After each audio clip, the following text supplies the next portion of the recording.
What's up, guys? Coach Chris here for episode 2 of our Monday Minute. Missed you guys last week. Hope everyone had a great July 4th holiday weekend.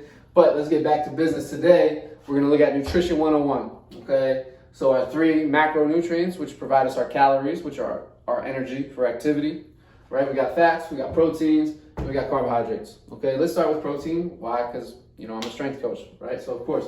But protein is going to build or help rebuild our muscle tissue, primarily, among other things, right? And we want at least is a bare minimum half of your body weight. So body weight in pounds, say it's 200 pounds, then you're talking at least 100 grams of protein a day. Okay, again, it's really a bare minimum. You can get up to 60, 70, 80% of your body weight, okay, in grams.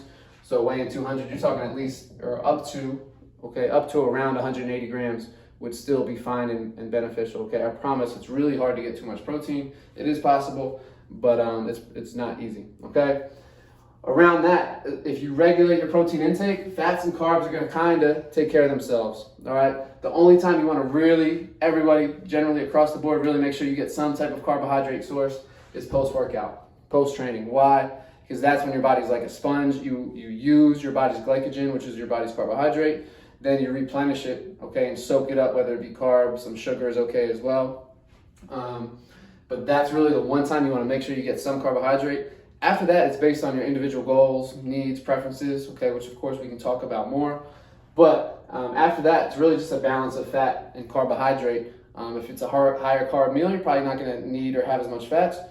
And if it's a lower carb meal or just a higher fat meal, you're going to shift the balance, right? As long as you're making sure you're getting your protein and relatively balancing your fat and carbs, you're going to be good, okay?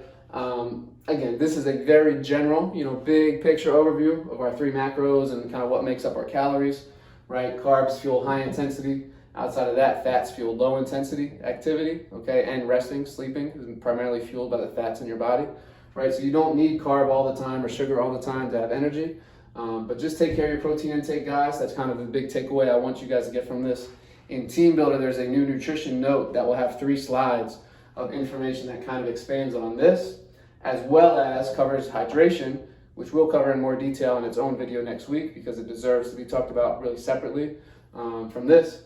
So, questions, comments, guys, hit us up. If you want to talk about this stuff in more detail based on your needs and your preferences, happy to do that too. But that's it. All right, thanks, guys. We'll see you next week.